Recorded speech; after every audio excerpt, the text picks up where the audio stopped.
প্রখর রোদে জীবনযাত্রায় বড় প্রভাব পড়ছে সার্বিয়ায়। ১ মাসেরও বেশি সময় ধরে কোনো বৃষ্টিপাত না হওয়ায় গরমে হাঁসফাঁস অবস্থা। তাপমাত্রা ৪০ ডিগ্রি সেলসিয়াসের মধ্যে ওঠানামা করায় চরম খরার কবলে দেশটি। এ অবস্থায় দুশ্চিন্তায় কৃষকরা। খরায় মাঠের ফসল নষ্ট হওয়ায় মাথায় হাত পড়েছে অনেকেরই।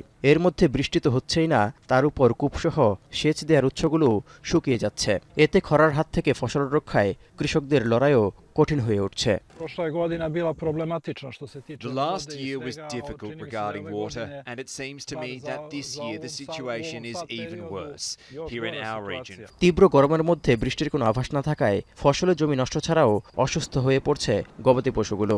দেখা দিয়েছে খাদ্য সংকট। সব মিলিয়ে খরা দীর্ঘ হওয়ায় ভয়াবহ ক্ষতির সম্মুখীন হচ্ছেন সার্বিয়ার কৃষকরা। সবচেয়ে খারাপ অবস্থা মধ্য সার্বিয়ার আরানডেলোভাকের। I can say that it is very bad. No rain for almost a month and a half. The corn was almost completely burned by the heat. It is definitely one of the worst years of my lifetime for agriculture. Barley এবং সূর্যমুখীর মতো কিছু ফসল টিকে থাকলেও গম ও ভুট্টার ফসল উল্লেখযোগ্যভাবে ক্ষতিগ্রস্ত হচ্ছে। কৃষকরা জানিয়েছেন, স্বাভাবিক বছরের তুলনায় ফসল এবার অর্ধেকে নেমে আসতে পারে। ৮ টন গম উৎপাদন হয়, সেখানে তা নেমে আসতে পারে ৪ টনে। এমন পরিস্থিতিতে ফসল রক্ষায় রীতিমতো যুদ্ধ করছেন সার্বিয়ান চাষিরা। দূর দূরান্তের জলাশয় থেকে টেনে আনছেন পানি। বারবার তীব্র তাপপ্রবাহের হানায় সার্বিয়ার কৃষিকে দেউলিয়া হওয়ার দ্বারপ্রান্তের দিকে ঠেলে দিচ্ছে বলে সতর্কও করেছেন ভুক্তভোগী কৃষকরা।